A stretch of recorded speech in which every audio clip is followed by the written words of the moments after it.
Why do creative people struggle to be happy? Every sensitive creative I've ever loved has either burned out or nearly disappeared and come back from impossible circumstances. Why? Is it by accident or design? From Van Gogh to Joy Division's Ian Curtis, from Scott Hutchison to Kurt Cobain, artists whose voices and art helped heal millions of people but could not heal themselves. I think they weren't weak. They were just wired differently and then punished for it. This video isn't about sad artists. Suffering and creating art have almost become a trope now. We know artists suffer, but we just don't spend enough time thinking about why. This video is about a world built to crush people who feel too much, see too clearly, and won't shut up about it. Let's break it down, neuron by neuron, story by story. Chapter 1, School, where creativity gets managed. Creative kids don't get nurtured. They get flagged, labeled, and managed. The kid who paints outside the lines needs discipline. The one who cries during group work is emotionally unstable. The one who finishes early and starts drawing spaceships is probably diagnosed with something. Scott Hutchison said that school made him feel defective for being sentimental or emotional. And he later turned that into some of the most soul-piercing lyrics ever written, and yet could never heal himself even after years of masking the heaviness. NASA once ran creativity tests. 98% of 5-year-olds tested as genius. That is just ridiculous if you think about it. By age 15, that number drops to around 12%. By adulthood, it's barely 2%. Basically, the world we walk into from childhood to school to college to work is designed to stamp out every bit of creativity in you.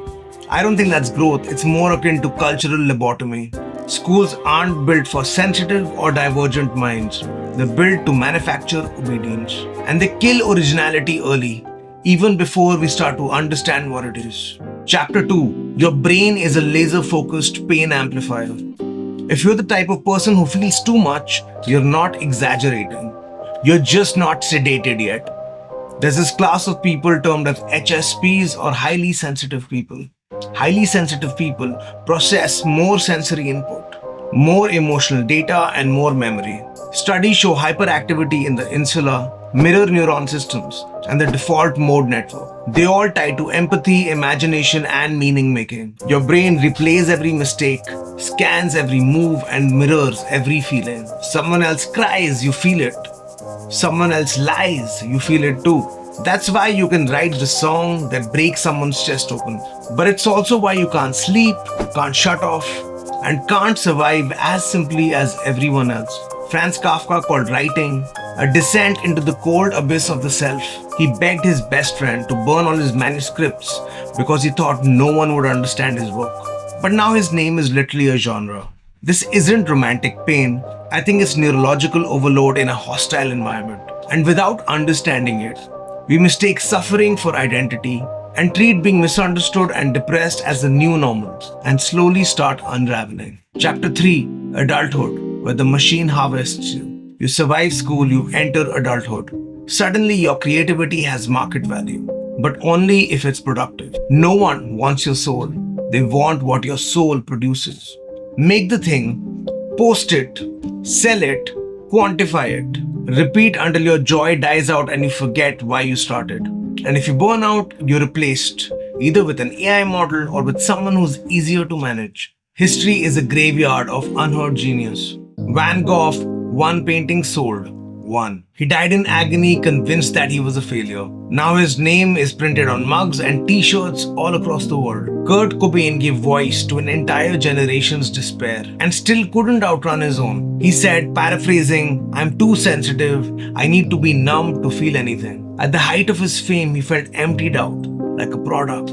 He wasn't really destroyed by drugs. He was destroyed by a world that loved his pain more than his peace.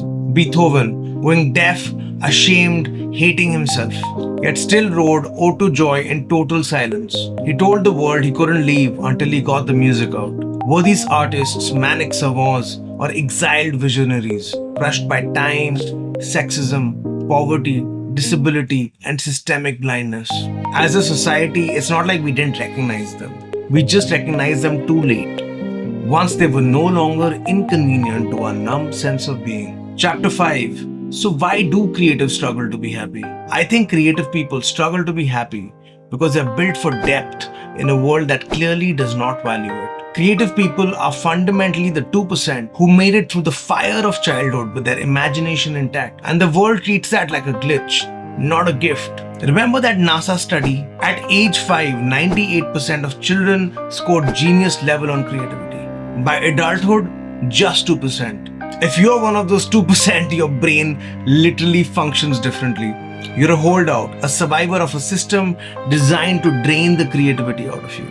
And that survival comes at a cost. Because when you stay open in a culture that's closed, you absorb too much, you feel too much. And you don't have the armor that everyone else seems to wear so easily. For artists, their work and who they are literally fused together. The work isn't something that they just do, it's who they are.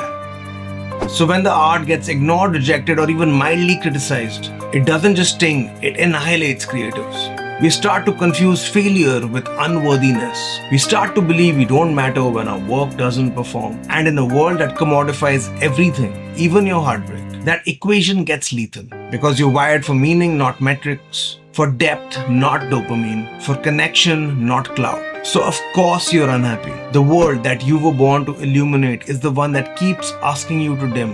And that sadness a lot of creatives carry is the emotional receipt for being one of the last people who can still feel something while everyone else accepted the hamster wheel as evidence of reality. If you stayed till here, thank you so much, and please leave a comment and tell me why you think creatives struggle to be happy. As a musician myself, I love to share my songs, and here's a song I made that I'm really proud of. And if you prefer more of these talking head style videos, check this one out.